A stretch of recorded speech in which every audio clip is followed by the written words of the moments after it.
नमस्कार दोस्तों, मैं विपेश तिवारी आप सभी का क्रैकेडमी में स्वागत और अभिनंदन करता हूं। आशा करता हूं कि आप सभी लोग अच्छे, स्वस्थ एवं तंदुरुस्त होंगे और बहुत अच्छे तरीके से अपने आगामी परीक्षा की तैयारी कर रहे होंगे। दोस्तों, एक आपको इन्फॉर्मेशन जो आपके लिए बहुत महत्वपूर्ण है, आप जान लीजिए इस इन्फॉर्मेशन को, फिर डायरेक्ट मैं क्लासेस में आता हूं। दोस्तों, क्रैकेडमी में समाज शास्त्र वैकल्पिक विषय का नया बैच प्रारंभ हो चुका है और वह भी एक बिग ऑफर के साथ। समाज शास्त्र वैकल्पिक विषय का जो फीस है वह 16,999 रुपये है। और दोस्तों, यदि आप 25 मई के अंदर एडमिशन लेते हैं तो 3,000 रुपये का ऑफ दिया जाएगा। तो देर न करिए, जल्दी से जल्दी आप एडमिशन ले लीजिए। क्लासेस अब बिल्कुल प्रगति पर है। दोस्तों, यदि आप समाज शास्त्र से संबंधित कोई भी जानकारी लेना हो या फ्री आपको काउंसलिंग कराना हो, ध्यान रखिए फ्री काउंसलिंग, तो आप इस नंबर पर कॉल करिए जो आपको नंबर लिखा हुआ है। और दोस्तों, एक और इन्फॉर्मेशन, प्ले स्टोर पर क्रैकेडमी ऐप आ चुका है।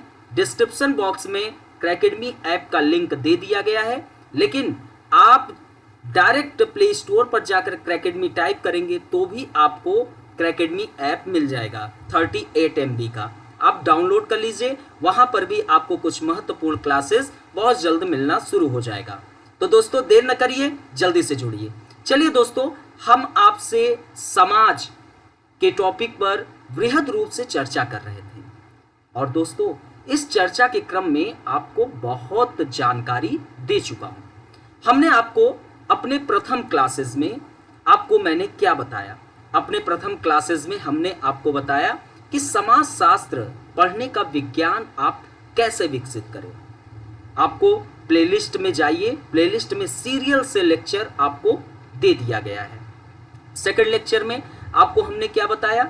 आपको सेकंड लेक्चर में समाज शास्त्र का जो पाठ्यक्रम प्रथम प्रश्न पत्र का है उसका मैंने एक बड़े स्तर पर एनालिसिस किया। फिर अपने थर्ड लेक्चर में समाज शास्त्र विद्या शाखा का जो आपका यूनिट फर्स्ट है उस पर चर्चा किया और दोस्तों, उससे संबंधित जो महत्वपूर्ण प्रश्न है उसी वक्त मैंने दे दिया। फिर उसके बाद समाज शास्त्र यूनिट फर्स्ट जब आप पढ़ते हैं समाज शास्त्र की विद्या शाखा, तो दोस्तों समाज शास्त्र मानव समाज का अध्ययन करता है। यह मानव समाज में उपस्थित सदस्यों के बीच के अंतर संबंधों का अध्ययन करता है। तो दोस्तों, मानव समाज शब्द समाज शास्त्र के अंतर्गत इतनी बार आएगा कि आपको समाज का एक वृहद ज्ञान होना अत्यंत आवश्यक है। ये जो आपको मैं समाज इतने बड़े स्तर पर समझा रहा हूं, इसके पीछे कारण है दोस्तों। कारण यह है कि इसका संबंध आपके पूरे सिलेबस से है।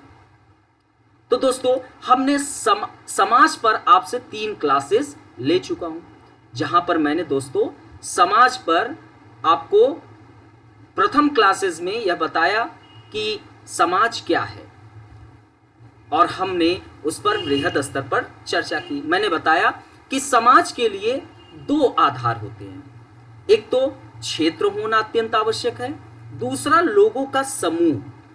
लेकिन दोस्तों, लोगों के समूह को अकेले हम समाज नहीं कर सकते। लोगों के समूह में एक अंतः संबंध होना अनिवार्य है और इस अंतः संबंध के कारण ही समाज का निर्माण होता है। और यह दोस्तों जो अंतः संबंध है यह 3 आधार पर होता है। एक आपका सहयोगात्मक प्रवृत्ति का होता है अंतः संबंध, और एक दोस्तों संघर्ष प्रवृत्ति का होता है, और एक प्रतिस्पर्धात्मक प्रवृत्ति का होता है। दोस्तों, मैंने फिर आपको बताया कि जिस समाज में सहयोग का भाव होगा वह समाज स्थिर होगा, लेकिन दोस्तों जिस समाज में संघर्ष का भाव होगा वह समाज परिवर्तन को जन्म देगा। तब आप बहुत तीव्र गति से नारे लगाते हैं, महिलाओं के अस्मिता, बच्चियों के अस्मिता को बचाने के लिए hang the rapist, we want justice, बोलते हैं ना, बंद करो ये अत्याचार, नहीं सहे नारी अब ये सब अत्याचार। आप ऐसे नारे लगाते हो ना, तो दोस्तों ये नारे क्यों लग रहे हैं? क्योंकि आप परिवर्तन चाह रहे हैं, संघर्ष कर रहे हैं एक ठोस कानून के लिए। और जिस समाज में प्रतिस्पर्धा बढ़ेगी वह समाज तीव्र गति से उन्नति की ओर आगे बढ़ेगा। अब दोस्तों, मनुष्य इसी समाज में जन्म लेता है और फिर मृत्यु को प्राप्त करता है। लेकिन दोस्तों, नए सदस्यों का आगमन भी इसी समाज में होता है। तो ये हम कह सकते हैं कि समाज सामाजिक संबंधों का एक जाल है और समाज आत्मनिर्भर है। हमने दोस्तों बृहद स्तर पर चर्चा आपसे किया। आप क्लासेस जाकर देख लीजिए, प्लेलिस्ट में अब क्लासेस आपको उपलब्ध हो चुके हैं। अब दोस्तों, हमने फिर उसके बाद मैकाइवर एवं पेज के अनुसार जो अंतर संबंध की प्रक्रिया या सामाजिक संबंधों का एक जाल है, उस पर मैंने प्रकाश डाला।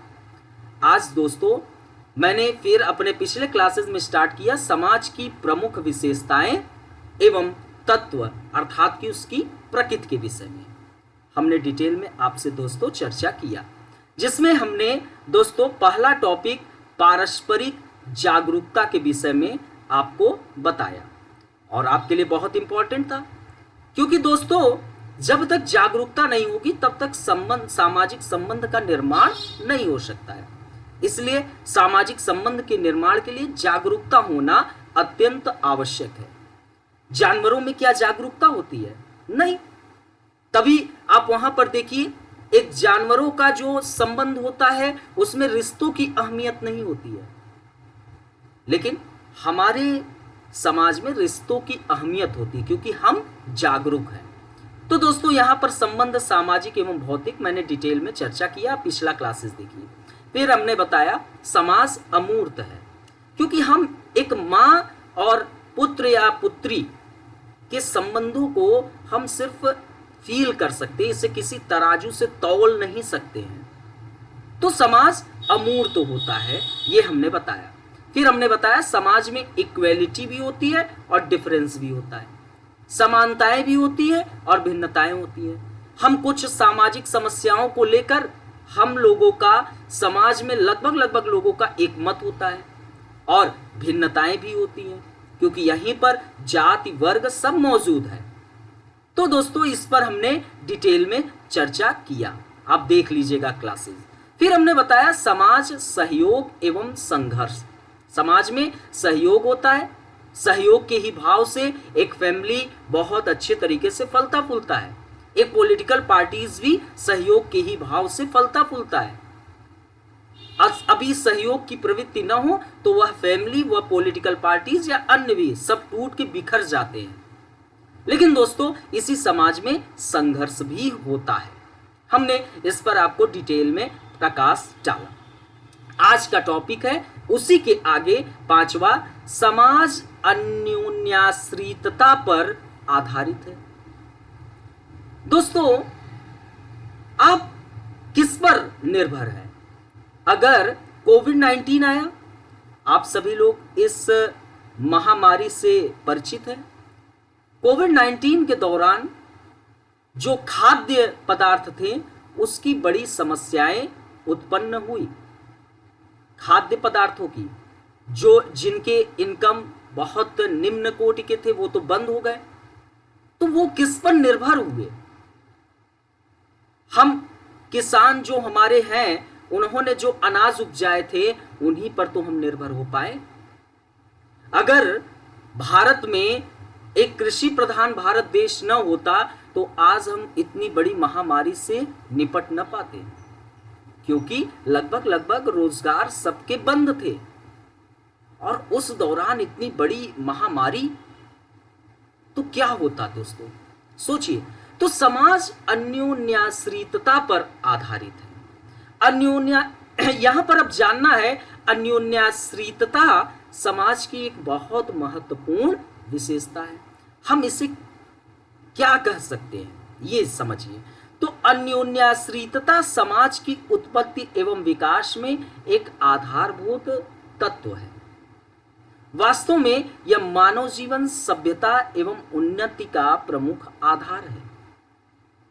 मनुष्य को अपनी प्राणी शास्त्रीय या शारीरिक आर्थिक, राजनीतिक एवं सांस्कृतिक आवश्यकताओं को पूरा करने के लिए दूसरे के साथ सामाजिक संबंध स्थापित करना और उन पर निर्भर रहना पड़ता है। सोचिए, हमें जब प्रकृति ने इस पृथ्वी पर भेजा तो हमारे पास क्या था? कुछ नहीं था। हम बिल्कुल नग्न की अवस्था में आए थे। जरूरत क्या थी? जरूरत यह थी कि हमें रोटी, कपड़ा, मकान, पेट भरने के लिए रोटी, तन ढकने के लिए कपड़ा और सर ढकने के लिए मकान की आवश्यकता थी। सोचो दोस्तों, सोचो, यहां पर आपको सोचना है कि प्रकृति ने जब हमें इस पृथ्वी पर भेजा तो हमारे पास क्या था? कुछ नहीं था ना।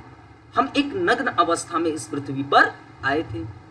हमें आवश्यकता क्या थी? रोटी, कपड़ा और मकान।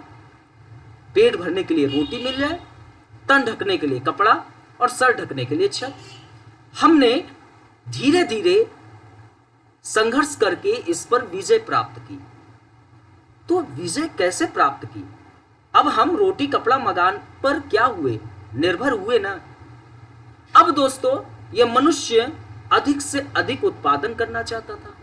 वो चाहता था कि मैं अधिक से अधिक उत्पादन करूं। तो दोस्तों, अधिक से अधिक उत्पादन के लिए मनुष्य ने एक समाज का निर्माण किया ताकि अधिक से अधिक उत्पादन हो सके।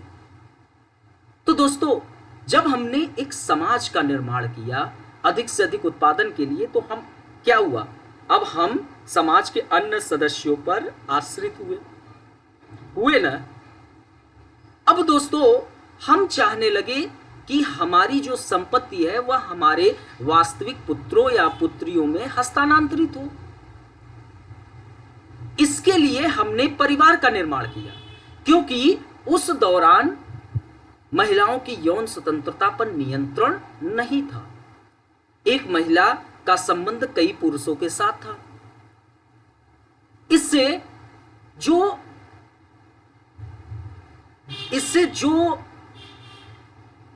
एक शब्द होता है, उस शब्द का नाम है वास्तविक पुत्र किसका है, यह चीज का पता नहीं चल पाता था। और दोस्तों, इसी को सिद्ध करने के लिए हमने एक परिवार का निर्माण किया। तो दोस्तों, ये अन्योन्याश्रितता जो प्रक्रिया है, यह मानव जीवन, सभ्यता एवं उन्नति का प्रमुख आधार है।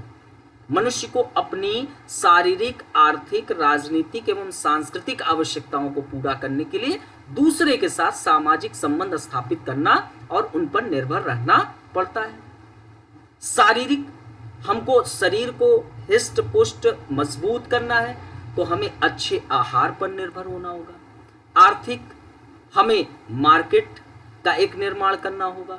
राजनीतिक, हमें जनता के बीच एक अच्छी कनेक्टिविटी बनानी होगी। तो ये सब एक समाज के विभिन्न सदस्यों को अपनी विविध आवश्यकताएं होती हैं और उसकी पूर्ति के लिए एक दूसरे पर निर्भर रहना पड़ता है। अब दोस्तों, मैं एक टीचर हूं, आपको समाज शास्त्र पढ़ा रहा हूं। अब आप ही स्वयं सोचो कि अगर आप मुझ पर निर्भर नहीं होंगे, मुझसे नहीं पढ़ेंगे, तो क्या मैं अकेले चिल्लाता रहूंगा? कोई मतलब मेरे ज्ञान का निकल कर आएगा? तो ऐसी ही आपकी आवश्यकता है एक अच्छे गुरु की, और मुझे आवश्यकता है एक अच्छे शिष्य की, स्टूडेंट की। तो यही है, हम एक दूसरे पर निर्भर रहते हैं। आदिम से आदिम और छोटे एवं सरल से सरल प्रकार के समाज हो, उसमें भी व्यक्ति को यौन संतुष्टि, शिकार एवं जीवन रक्षा के लिए दूसरों पर निर्भर रहना पड़ता है। भाई, एक व्यक्ति इस पृथ्वी पर आया है तो यौन संतुष्टि की ओर, तो उसके लिए भाई एक महिला की जरूरत पड़ेगी। शिकार अर्थात कि उसको पेट भरने के लिए जानवर जिसका वह शिकार करके पेट भर सके, और जीवन रक्षा के लिए उसको हथियार की। आधुनिक जटिल समाजों में तो श्रम विभाजन के बढ़ने से, श्रम विभाजन का मतलब कार्य के विशेषीकरण, योग्यताओं का महत्व, तो मनुष्य और साथ ही समाज के विभिन्न अंगों की एक दूसरे पर निर्भरता और भी बढ़ गई है। अब भाई, जिसके पास नॉलेज होगा, मान लो कि ये बंदा है, इसके पास नॉलेज है, तो वह कृषि कम करेगा या नहीं भी करेगा। तो इसको अनाज लेने के लिए इस किसान के ऊपर निर्भर होना पड़ेगा, और किसान के पास योग्यता नहीं है, उसके पास अपनी भूमि है, तो उसको अपना पेट भरने के लिए इस जमीन पर कार्य करना होगा। तभी तो किसान अपने लहलहाते फसल को देखकर बड़ा खुशी होता है। वैसे ही ये जो व्यक्ति है जो कार्य कर रहा है उसको देखकर खुशी होगा। जैसे देखिए, आंखों में आंखें डालकर ये एक दूसरे को कपल देख रहे हैं, ये एक दूसरे पर निर्भर है। भाई प्रेम एक तरफ से तो हो नहीं सकता, दोनों तरफ से मिले। तो देखिए ये अपने आनंद में डूबे हुए हैं, तो सब एक दूसरे पर निर्भर है। समझ में आया? आप इन्वायरमेंट में एक टॉपिक भी पढ़ेंगे जिसमें आपको बहुत अच्छे तरीके से पढ़ने का मौका मिलेगा। जैसे आप देखिए, बिल्ली किसका शिकार करती है? चूहे की करती है। बिल्ली का शिकार कौन करता है? कुत्ते करते हैं, होता है ना। तो सब यही प्रक्रिया है समाज का, अन्योन्याश्रितता पर आधारित है। आइए, समाज सदैव परिवर्तनशील एवं जटिल व्यवस्था है। अब ये बड़ा ही सुंदर लाइन है, इसको समझते हैं कि क्या यह प्रक्रियाएं हैं। तो समाज की एक अन्य महत्वपूर्ण विशेषताएं इसकी सदैव परिवर्तनशील प्रकृति है। समाज हमेशा एक जैसा दोस्तों नहीं रह सकता।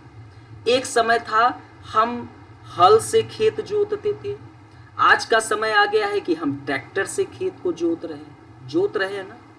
आज टेक्नोलॉजी कृषि में अपना आधिपत्य स्थापित कर लिया है, वरना हम पहले बैलों पर निर्भर करते थे। बैल से हम हल चलाते थे और तब अन्न उपजाते थे। लेकिन समय बदला, हम ट्रैक्टर पे आ गए, है ना। एक समय महिलाओं की स्थिति बहुत दयनीय थी, सती प्रथा, विधवा पुनर्विवाह की व्यवस्था नहीं थी, पर्दा प्रथा बड़े मात्रा में संघर्ष किए, बदला, परिवर्तन आया। आज देखिए बिल्कुल आज़ादी है। तो ये जो सामाजिक परिवर्तन होता है दोस्तों, एक सार्वभौमिक प्रक्रिया होती है। परिवर्तन की जो लहर उठती है ये एक सार्वभौमिक प्रक्रिया है। जैसे एक समय महिलाओं को वोट देने का राइट्स नहीं था, लेकिन जब यह 19वीं दशक में स्टार्ट हुआ, मतलब कि 1900 के लगभग 1910 के आसपास स्टार्ट होना प्रारंभ हुआ, तो दोस्तों देखिए ये धीरे धीरे परिवर्तन संपूर्ण विश्व में उठने लगा। उठा कि नहीं? आज देखिए लगभग देशों में महिलाओं को भी वोट देने का अधिकार मिला ना। स्वतंत्रता पूर्वक अपने प्रतिनिधि को सदन में भेजने का अधिकार मिला। तो जो परिवर्तन होता है, अब जैसे एक मीटू अभियान स्टार्ट हुआ, ये एक अंतर्राष्ट्रीय अभियान था। मीटू अभियान महिलाओं से संबंधित था। तो ये मीटू अभियान जब स्टार्ट हुआ तो देखिए परिवर्तन पूरे हर जगह से उठने लगा, सार्वभौमिक। तो विभिन्न कारणों से सामाजिक संबंधों में परिवर्तन आता रहता है। वो कई कारण मौजूद होते हैं जिससे सामाजिक जो संबंध होते हैं वो परिवर्तित होते हैं।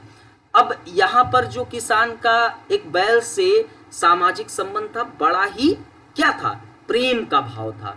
वह अपने बैल की बड़ी सेवा करता था क्योंकि वह उसके आजीविका का एक बहुत बड़ा स्रोत था। लेकिन आज बैलों की स्थिति देखिए क्या है, सड़कों पर छोड़ देते हैं, गांव में बिल्कुल छोड़ देते हैं। गांव में तो बैल आते हैं, आप देखिए उसको बल्लम से मारेंगे या आग दिखाएंगे, पत्थर चलाएंगे, तमाम प्रकार के भगा देते हैं। लेकिन अगर इस समाज में बैल जो होता था वह एक संपत्ति मानी जाती थी।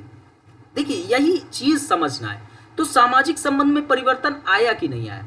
अब व्यक्ति ट्रैक्टर, अब ट्रैक्टर को व्यक्ति क्या काम करेगा? बड़े अच्छे तरीके से सजाएगा धजाएगा, है ना। तो क्या है? तो ये सामाजिक संबंध में जो है परिवर्तन आते रहते हैं, है ना। तो व्यक्तियों की परिस्थितियों एवं भूमिकाएं भी बदलती हैं। परिस्थिति का मतलब मान सम्मान प्रतिष्ठाएं, राइट। तो व्यक्ति की परिस्थितियां एवं भूमिकाएं बदलती रहती हैं। पारस्परिक अपेक्षाओं में भी समय के साथ साथ बदलाव आता रहता है। इन सब के परिणाम स्वरूप जब ये होगा तो समाज बदलेगा, समाज की सामाजिक संरचना में परिवर्तन आएगा। भाई जब एक सोसाइटी चेंज होगा तो जाहिर सी बात है दोस्तों, समाज की जो स्ट्रक्चर है ना, जो समाज, जैसे मान लीजिए कि हमारी बॉडी चेंज हो रही है, ठीक है, हम अब थोड़े बड़े हो रहे हैं, थोड़े तंदुरुस्त हो रहे हैं, तो हमारे स्ट्रक्चर में भी परिवर्तन आएगा ना। हमारी आंखों की रोशनी तेज होगी, हम ज़्यादा से ज़्यादा एनर्जी पूर्वक कार्य करेंगे, तो स्ट्रक्चर भी आपका चेंज हो रहा है। ऐसे ही समाज, जब समाज में परिवर्तन की लहर दौड़ती है तो उसके स्ट्रक्चर परिवर्तित होते हैं, है ना। जैसे आप देखिए एक ट्रिकल डाउन अप्रोच आया था जो मतलब कि अर्थव्यवस्था को उन्नति करने के लिए और तीव्र गति से बढ़ाने के लिए। तो देखिए क्या हुआ था, ये हुआ था कि एक शहर के एक इलाके को डेवलप कर दीजिए, इसके बाद धीरे धीरे यह और जगहों में परिवर्तन ला देगा। तो समझिए इसे। तो क्या होता है कि समाज बदलता है तो समाज की सामाजिक संरचना भी परिवर्तित होती है। कोई भी समाज आज ठीक वैसा समाज नहीं है जैसा वह 1000 वर्ष पहले था या 1000 वर्ष पश्चात होगा। अब जैसे आज अब देखो, हम जब छोटे थे तो क्या करते थे, मिट्टी में खेलते थे, मम्मी लोग आंख में काजल लगा दी, यहाँ पे एक बिंदी दे दी और तेलों से एकदम बार को बोर दी, है ना, और बोल दी कि और जो भी शर्ट भी होता था तो एकदम गले तक बांध कर देती थी, है ना। तो क्या था, ये आपका पहले था। आज के बच्चे जो पैदा हो रहे हैं उनकी जो क्या कहते हैं लालन पालन की प्रक्रिया, उसमें चेंजिंग आ गई है। आज का जो युवा है और ज़्यादा स्मार्ट हो गया है ना। तो ये चीज़ आप समझिए कि जो पहले था वो जरूरी नहीं है कि आज होगा, है ना। आज बहुत चीज़ें परिवर्तित हो गई है, बहुत चीज़ें बदल गई है ना। आज पहले क्या होता था कि गुरु लोग बच्चों को एकदम ऐसे यहाँ पर मारते थे, है ना, हथेली के ऊपर वाले पे, लेकिन आज मार दे तो देखिए तुरंत कानून केस हो जाएगा और उसको जेल जाना पड़ेगा जो मारा। तो बदल गई समाज, है ना, परिवर्तित। अब देखिए यही जटिलता की ओर लेके जाता है। पहले मार देते थे तो पिता पहले बोलता और डांटता भी था बच्चे को कि क्यों काम नहीं कर रहे हो, गलती कर रहे हो तभी मारा है। लेकिन आज बदल गया है, आज एक बच्चा जो है वो आसानी से टीचर को फंसा भी देगा, है ना। इस कारण टीचर डांटना भी पसंद नहीं करते हैं बच्चों को, है ना। तो क्या है, ये परिवर्तन तो हुआ लेकिन एक जटिल अवस्था में भी पहुंचा। तो कोई भी समाज आज ठीक वैसा समाज नहीं जैसा वह 1000 वर्ष पहले था या 1000 वर्ष पश्चात होगा। साथ ही समाज एक जटिल अवस्था है जो अनेक प्रकार के सामाजिक संबंधों से निर्मित है। तो समझ गए अब आप लोग। चलिए अब नेक्स्ट, समाज मनुष्यों तक ही सीमित नहीं है दोस्तों। समाज ये मनुष्यों तक तो है, समाज ऐसी बात ये नहीं है। यहाँ पर ये लाइन समझिए, समाज मनुष्यों तक तो है लेकिन अकेले मनुष्य तक सीमित नहीं है, और भी चीजें हैं, है ना। पशु हैं, पक्षी हैं, कीट पतंगे हैं, इन सब का भी एक सोसाइटी है। तो समाज केवल मनुष्यों तक ही सीमित नहीं होकर पशुओं में भी पाए जाते हैं। दोस्तों प्लीज वीडियो को लाइक शेयर एंड सब्सक्राइब जरूर करिएगा। आप लोगों से मैं ज़्यादा बोलता नहीं हूँ एक सब्सक्राइब करने के लिए, शेयर करने के लिए, लेकिन आपका एक फर्ज है, आप शेयर कर दीजिएगा। तो समाज केवल मनुष्य तक ही सीमित नहीं है बल्कि पशुओं में भी समाज पाया जाता है। मैकाइवर एवं पेज ने कहा कि जहां कहीं जीवन है वहीं समाज है। जीवन, समाज के लिए जीवन होना चाहिए, ऐसा मैकाइवर एवं पेज का कहना है। वहीं पर सोसाइटी है। यहाँ पर इसका तात्पर्य क्या है कि सभी जीवधारियों के अपने अपने समाज होते हैं। सभी जीवधारी का एक समाज होगा। आप देखिए चींटियों का भी एक समाज है ना। आप देखिए आपके घरों में चींटियां लगती है ना, तो देखिए झुंड बना के पहुंच जाती हैं। तो क्यों वो झुंड बनाकर, उनका भी तो एक समाज है ना। मधुमक्खी देखिए जब वो छत्ता लगाती हैं बड़ा मस्त आता है ना मधु पीने में। हाँ, सभी लोग मधु का सेवन तो करते हैं ना, आप लोग सेवन करते होंगे। औषधि के रूप में भी मधु का सेवन होता है। अब सोचो मानव जाति के लिए ये मधुमक्खियां जो होती हैं वो कितने मीठे रस और औषधि हम लोगों तक पहुंचाती हैं। लेकिन इन मधुमक्खियों का भी एक समाज है। इनमें एवं अनेक अन्य पशुओं पक्षियों में सामाजिक जीवन की अनेक विशेषताएं भी देखने को मिलती है। इतना अवश्य है कि मनुष्यों के अतिरिक्त अन्य जीवधारियों में सामाजिक जागरूकता, मतलब कि इनके पास सामाजिक जागरूकता कम है।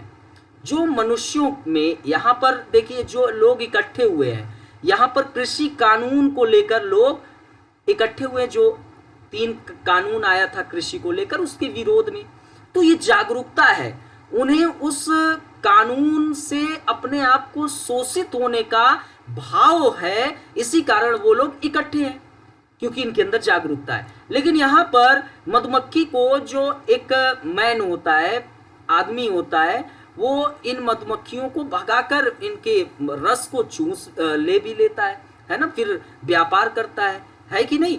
तो मतलब कि वो इनको यूज कर ले रहा है। तो अर्थात कि इनमें जागरूकता का भाव है ना भाई, जागरूकता का भाव होगा तभी तो हमको कोई दूसरा हमें पागल बना देगा। जैसे एक समय आप सोचिए कि थिंकर को जन्म लेना पड़ा और लोगों को बताना पड़ा कि तुम्हारा शोषण हो रहा है पूंजीपतियों के द्वारा। आप सोचो समाज कितना कमजोर था उस वक्त। आए कार्ल मार्क्स बताएं कि तुम लोग शोषित हो रहे हो, पूंजीपति तुमको लूट रहे हैं। ऐसे ही आज के समाज में क्या है, आज के समाज में लोग इमोशन का सहारा ले रहे हैं।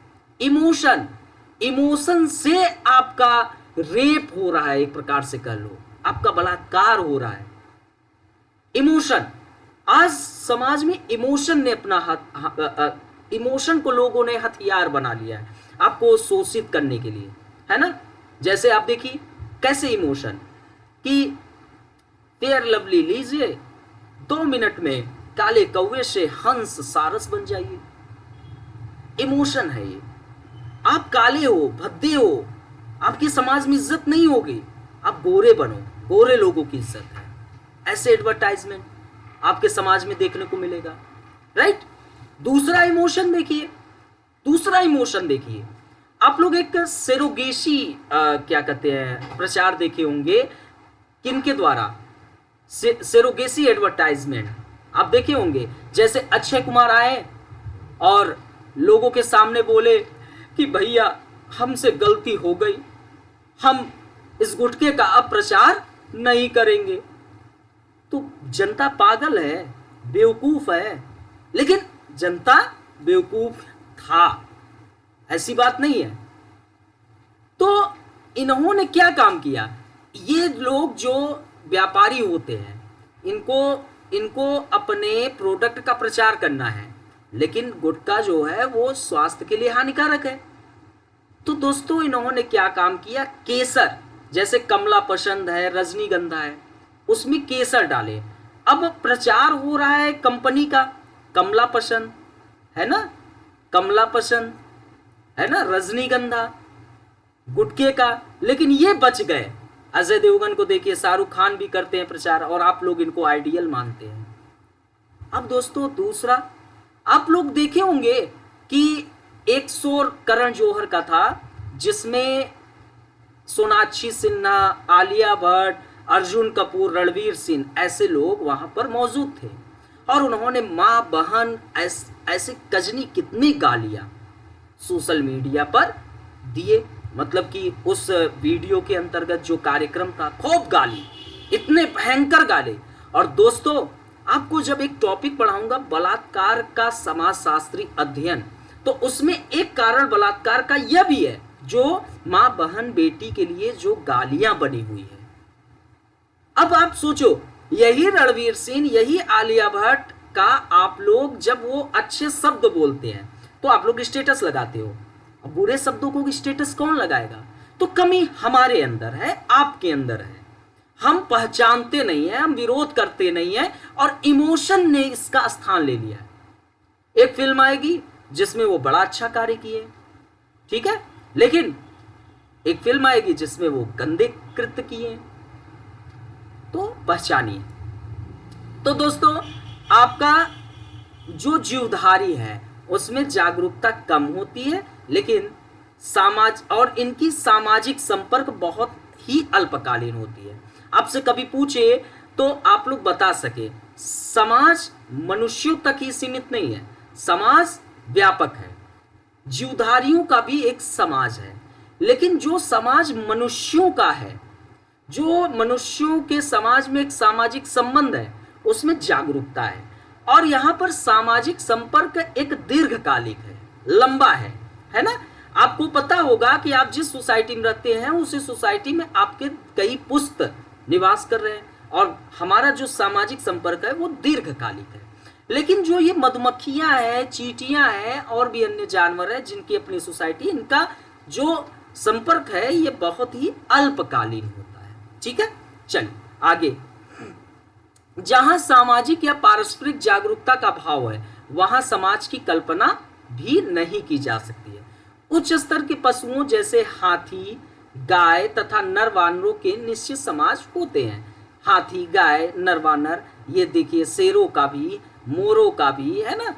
इनके जीवन में पारस्परिक जागरूकता और सहयोग के तत्व पाए जाते हैं। ऐसी बात नहीं कि इनमें नहीं पाए जाते, लेकिन चेतन रूप में पारस्परिक जागरूकता के आधार पर सामाजिक संबंधों की स्थापना केवल मनुष्य ही कर पाता है। अब यहाँ पर एक जैसे क्या कहते हैं, शेर और शेरनी है, नर और नारी। ठीक है, शेर, नर और मादा। ठीक, क्या कहते हैं, शेर और शेरनी है। ठीक है, अब उनसे उत्पन्न होने वाला बच्चा है।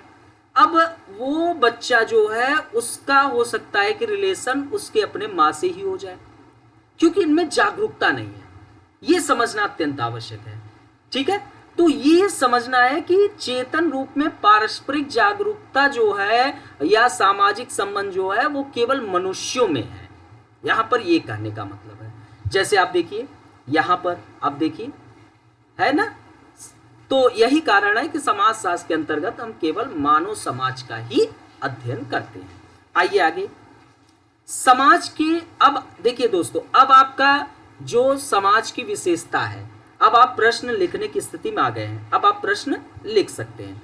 अब हम आते हैं नेक्स्ट टॉपिक पर, समाज के कुछ उदाहरणों पर चर्चा करते हैं। ठीक है, समाज की विभिन्न परिभाषा एवं विशेषता के आधार पर कुछ समाज के उदाहरण हैं। जैसे आप देखते हैं एक बंद समाज, है ना, क्लोज सोसाइटी, जहां पर आपको अपनी परिस्थिति अर्थात कि मान, प्रतिष्ठा और सम्मान परिवर्तित करने की इजाजत नहीं होती है। जैसे मैं एक ब्राह्मण जात में जन्म लिया, अब हम इसी ब्राह्मण जात में ही मरेंगे।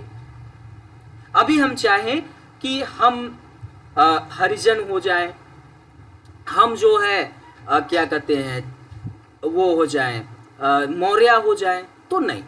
तो ये एक क्लोज सोसाइटी होती है।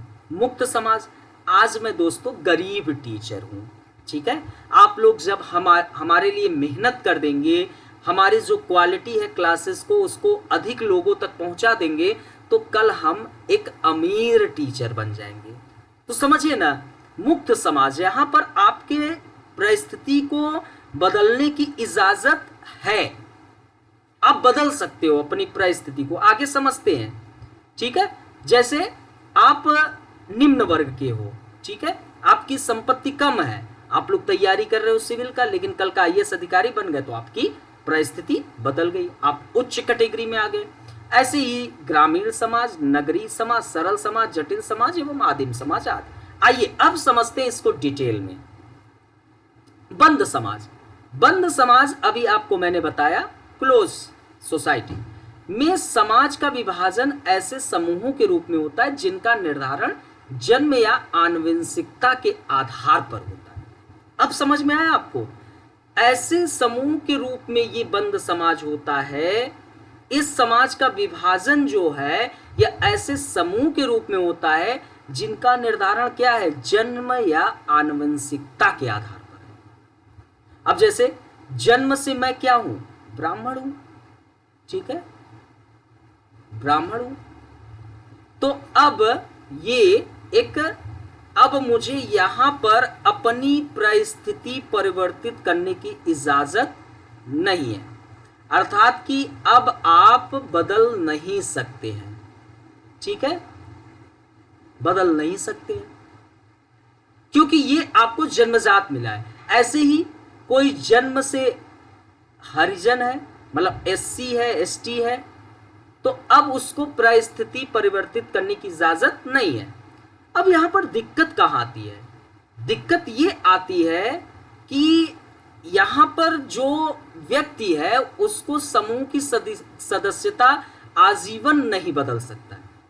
उसको समूह की जो सदस्यता मिल गई है उसी के साथ आगे बढ़ना है। अब हमारे समाज में क्या हुआ कि जो जाति व्यवस्था है उसमें निर्योग्यताएं ला दी गई। अब उन निर्योग्यताओं में क्या चीज देखने को मिला कि इसमें ब्राह्मण को सबसे शुद्ध माना गया। अब आप जैसे जैसे नीचे जाएंगे तो अशुद्धता क्या करेगी? बढ़ेगी। अशुद्धता बढ़ेगी। और दोस्तों जैसे जैसे आप नीचे से ऊपर जाएंगे तो अशुद्धता घटेगी। अर्थात कि शूद्र को सबसे अशुद्ध माना गया और ब्राह्मण को सबसे शुद्ध, जो कि दोस्तों जाति व्यवस्था में ये गलत आधार है। ऐसा नहीं है कि ये पूर्णतः रूप से पाया जाता है, लेकिन अब बदल चुका है बहुत कुछ चीजें। हालांकि पहले विद्यमान था, लेकिन सभी समाज के लोगों ने मिलकर, हमारे समाज में ही कुछ अच्छे लोग थे जिन्होंने आवाज उठाई और बदला। लेकिन आज भी ऐसा हम नहीं कह सकते कि विद्यमान नहीं है विद्यमान। देखने को मिलता है समाचार पत्रों के द्वारा, कुछ घटनाओं, सोशल मीडिया के द्वारा, तो ये गलत है। लेकिन यहाँ पर हमें क्या बताना है कि बंध समाज का जो श्रेष्ठ उदाहरण है वो भारत की जाति प्रथा है। आपका जिस समूह में जन्म मिला है आप उसकी सदस्यता प्राप्त कर चुके हैं और आजीवन आपका रहेगा, आप बदल नहीं सकते हैं। ठीक है, इसका निर्धारण जन्म या आनुवंशिकता के आधार पर होता है। तो आप समझ गए होंगे। एक मुक्त समाज। अब यहां पर मुक्त समाज को समझना अत्यंत आवश्यक है। मुक्त समाज को हम वर्ग समाज भी कह सकते हैं, क्लास सोसाइटी, वर्ग समाज। ठीक है। अब दोस्तों ये जो वर्ग व्यवस्था होती है, मान लो कि ये एक लोअर क्लास, ठीक है, ये लोअर क्लास है, समझिए यहां पर ये लोअर क्लास का बंदा है। ठीक है, 1 मिनट। ठीक है, ये लोअर क्लास का बंदा है, ये बहुत गरीब है। इसने क्या काम किया? हार्ड वर्क करना स्टार्ट किया। अब ये चाहे ब्राह्मण हो, चाहे क्षत्रिय हो, चाहे वैश्य हो, चाहे शूद्र हो, इससे मतलब नहीं है, ये भी ध्यान रखना। अब इसने हार्ड वर्क करना स्टार्ट किया। जैसे ही इसकी परिस्थिति बदली, थोड़ा सा इनकम और बढ़ने लगा तो यह मिडिल में आया, और ज्यादा तो यह अपर में आ गया। अब इसकी परिस्थिति बदल गई। अब यहां पर अपर क्लास का व्यक्ति है, मेहनत करके यह पहुंच गया सबसे ऊपर, चाहे यह कोई भी जाति का हो, ब्राह्मण, क्षत्रिय, वैश्य, शूद्र। लेकिन अब इसने अय्यासी में जीवन यापन शुरू कर दिया।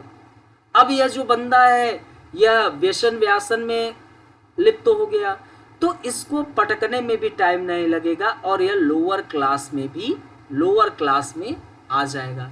आप देखे होंगे समाज में ऐसे कई उदाहरण देखने को मिलते हैं, राइट दोस्तों। तो क्लास सोसाइटी जो मुक्त समाज होता है, इसमें समाज का विभाजन व्यक्ति के गुण, योग्यता एवं उपलब्धियों के आधार पर निर्मित समूहों के रूप में होता है। अर्थात कि हमारे अंदर क्वालिटी, हम गरीब है कोई दिक्कत नहीं, हम अधिकारी हो गए तो हमारी परिस्थिति बदल गई और हम अपर में आ गए। व्यक्ति अपने गुणों में वृद्धि करके समूह की सदस्यता बदल देता है। समूह की सदस्यता बदलने का तात्पर्य है कि आप एक समय लोअर क्लास के समूह के सदस्य थे, लेकिन आपकी परिस्थिति बदली और आप अपर क्लास समूह के सदस्य हो गए। ठीक है, यहां सदस्यता जन्मजात एवं जीवन पर्यंत नहीं होती है। अर्थात कि सदस्यता जो आप ग्रहण कर रहे हैं ये जन्मजात नहीं होती है कि जन्मजात होती है, आपको आनुवंशिकता के आधार पर मिली है, नहीं, और जीवन पर्यंत भी नहीं होती है। अर्थात कि आप मेहनत करेंगे तो अपर में पहुंच गए तो वहां पर भी आपको मेहनत का क्रम आगे लेकर चलना ही होगा। जैसे रिलायंस के आप देखिए मुकेश अंबानी साहब लगातार मेहनत करते रहते हैं ना। अगर वो मेहनत करना बंद कर दे तो तुरंत वो आपकी तरह आम आदमी भी बन जाएंगे। ठीक है, तो यहाँ पर तो वर्ग व्यवस्था वाले पश्चिमी समाज जो होते हैं वो इसके श्रेष्ठ उदाहरण है। अब दोस्तों ग्रामीण समाज, आप देखिए ग्रामीण जो समाज होता है वह प्रकृति से, नेचर से, ठीक है, एक आपका ग्रामीण समाज भी होता है, जैसे आप इस चित्र में बहुत अच्छे तरीके से देख सकते हैं, आपको चित्र में बहुत अच्छे तरीके से दिखाई दे रहा है।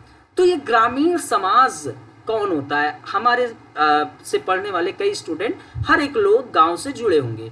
आपके गांव में क्या होता है? आप नेचर से, प्रकृति से बहुत घनिष्ठ संबंध होता है। आप देखिए क्या मकान बनाए हो, आप इन्हीं प्रकृति के जो दिए हुए प्रदत्त चीजें उन्हीं से आप मकान बनाए हो, है ना। जो सरपत है और आपके जो अनाज से काटते हैं तो उससे बने हुए, आप देखिए यहाँ पर जानवर पाले हैं ताकि उनसे दूध मिल सके, और भी चीजें, पेड़ वृक्ष लगे हुए हैं, ठीक है। तो प्रकृति से इनका घनिष्ठ संबंध होता है और ये कृषि पर निर्भर होते हैं, अर्थात कि आजीविका के लिए ये किसान कृषि पर निर्भर होते हैं। यहाँ पर जनसंख्या भी कम होती, पॉपुलेशन यहाँ पर कम पाई जाएगी, बहुत ज्यादा नहीं होगी। और प्राथमिक संबंधों की बहुलता, अर्थात कि प्राथमिक संबंध का मतलब कि जैसे अर्थव्यवस्था के 3 क्षेत्र होते हैं, एक प्राथमिक क्षेत्र, एक द्वितीयक, एक तृतीयक। तो सबसे ज्यादा ग्रामीण समाज में प्राथमिक क्षेत्र की चीजें दिखाई देंगी। जैसे यहाँ पर आप देखेंगे आपको कृषि दिखाई देगी, वानिकी मतलब कि यहाँ पर पौधारोपण दिखाई देगा, जो फूल पुष्प होते हैं, मत्स्य पालन दिखाई देगा। तो ये आपका ग्रामीण समाज है, राइट दोस्तों। तो एक सोसाइटी ग्रामीण समाज भी होती है। आपको मैंने कौन कौन सी सोसाइटी बताया? एक बंद समाज होता है, क्लोज जाति व्यवस्था इसके श्रेष्ठ उदाहरण, एक वर्ग समाज इसका श्रेष्ठ उदाहरण पश्चिमी समाज, अब एक ग्रामीण समाज।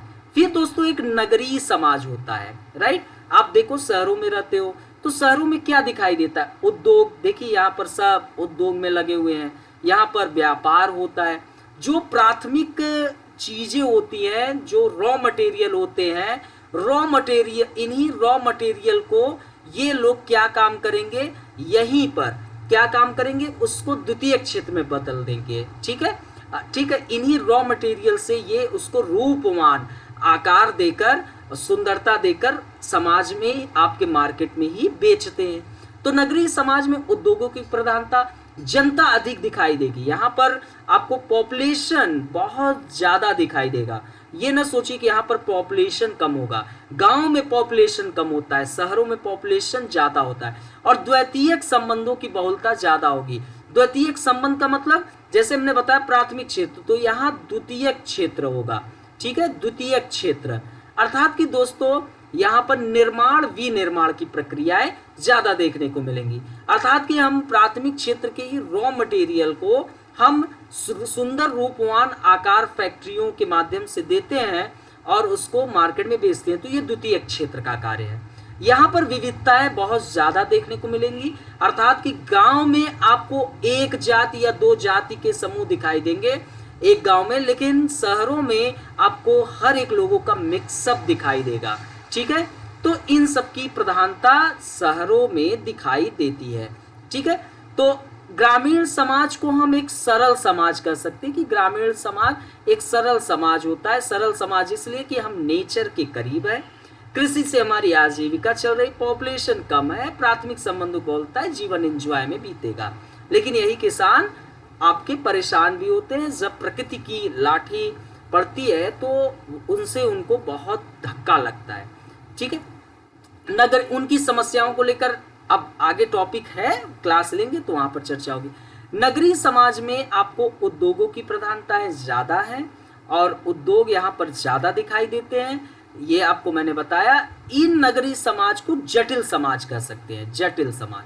अब आप सोचो, जिस ग्रामीण समाज में एक जाति या 2 जाति के लोग हैं, दिक्कतें कम, लेकिन नगरीय समाज में जाति, धर्म, तमाम प्रकार की विविधताएं हैं, इस कारण यहाँ पर जो जटिलताएं हैं ज्यादा बड़े मात्रा में पाए जाते हैं। अब आप मुझे बताओ कि यहाँ तक आप सभी को समझ में आया कि नहीं? कोई समस्या, कोई दिक्कत, कोई भी परेशानी आप बता सकते हो, ठीक है।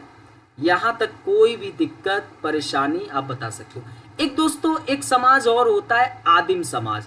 ये भी एक आपका समाज है, आदिम समाज आपका देखने को मिलता है। ये सब आधुनिक सभ्यताओं से बहुत दूर होते हैं। अब देखिए जो जनजाति होते हैं, जनजाति लोग जो होते हैं, आप लोगों को बड़े अच्छे तरीके से पता है, ये जो जनजाति होते हैं ये अपने प्रकृति से, अपने जो रीत रिवाज परंपरा उससे बड़ा प्रेम रखते हैं। तो ये आधुनिक सभ्यताओं को बिल्कुल महत्व नहीं देते हैं, उनके लिए आधुनिक सभ्यताएं महत्वहीन होता है। ये देखिए अपने त्योहारों को बड़े ही समूह में मिलकर बड़े ही आनंद से बिताते हैं, ठीक है, जिनकी संस्कृति बहुत प्राचीन तथा परंपरावादी भी होती है। अन्य समाजों के संपर्क से दूर होते हैं और इन संपर्क के अभाव के कारण इनमें पृथकता का भाव विकसित होता है। अर्थात कि ये जनजाति जो है, जो आधुनिक समाज में रहने वाले लोग हैं, उनसे ये पृथक महसूस करते हैं, अलग थलग, है ना। तो जनजाति समाजों को हम इस श्रेणी में रख सकते हैं। तो आपको हमने 5 टाइप के समाज की चर्चा की। एक आपका कौन सा समाज? बंद समाज। एक आपका वर्ग समाज। ये सब एक यूनिट है, एक अलग टॉपिक है, चर्चा करेंगे। एक बंद समाज, एक वर्ग समाज, एक ग्रामीण समाज, एक नगरीय समाज और एक आपका आदिम समाज। अब आप बताओ यहाँ तक आपको कोई दिक्कत, कोई समस्या? यहाँ पर समाज टॉपिक यहीं पर समाप्त होता है। ये आप लोग देख लीजिए टॉपिक, मानव समाज, पशु समाज, कोई दिक्कत नहीं, मैं चर्चा कर चुका हूँ, आप लोग इसको स्क्रीनशॉट ले लीजिए, ठीक है। ये मानव समाज और पशु समाज। अब आपको ये टॉपिक अलग रहेगा। आपके लिए मैं कुछ क्वेश्चन रखा हूँ, इन क्वेश्चन को आप सॉल्व करिए, ठीक है। अब आप सॉल्व करने की स्थिति में हैं, इन प्रश्नों को सॉल्व करिए। हम आपको जो क्वेश्चन है वो दे दिए हैं। ये अब अभ्यास प्रश्न है यूपीएससी 2023 के लिए। तो समाज की परिभाषा दीजिए एवं व्याख्या कीजिए तथा इसकी प्रमुख विशेषताएं, लक्षणों का उल्लेख कीजिए। समाज की परिभाषा दीजिए, मानव एवं पशु समाज में अंतर बताइए। समाज पर मैकाइवर एवं पेज के विचारों का उल्लेख करिए। समाज से आप क्या समझते हैं? समाज और समुदाय में अंतर। जो प्रश्नों को आप नहीं लिख सकते उसको मत लिखिएगा। समाज सामाजिक संबंधों का जाल है, इस कथन को समझाएं। समाज और एक समाज में क्या अंतर है? तो आप इसके एक पार्ट को हल करिएगा। समाज और एक समाज पर अलग से क्लास होगी तो उस पर बताएंगे। अभी के लिए आप बस इतने पार्ट को हल करिएगा, ठीक है। और समाज एक अमूर्त अवधारणा है, समझाइए, ठीक है। तो दोस्तों एडमिशन ओपन है समाज शास्त्र वैकल्पिक विषय पर। जितना जल्दी हो सके एडमिशन ले लीजिए। प्ले स्टोर पर आपको एक लिंक दिया गया है, आप सभी लोग जाकर लिंक पर टच करेंगे और क्रैकेडमी ऐप को आप सभी लोग डाउनलोड कर लीजिए। और समाज शास्त्र वैकल्पिक विषय का बैच प्रारंभ हो गया है। आपको कोई भी इंक्वायरी लेनी है कॉल घुमाइए, आपको फ्री काउंसलिंग करानी है कॉल घुमाइए और बात करिए हमसे। यूपीएससी का जुनून ये यूपीएससी है, यहाँ उम्मीद नहीं जिद्द होनी चाहिए। जिद्द पालिए और लक्ष्य को हासिल करिए। Think positive. मिलते हैं अपने नेक्स्ट लेक्चर के साथ।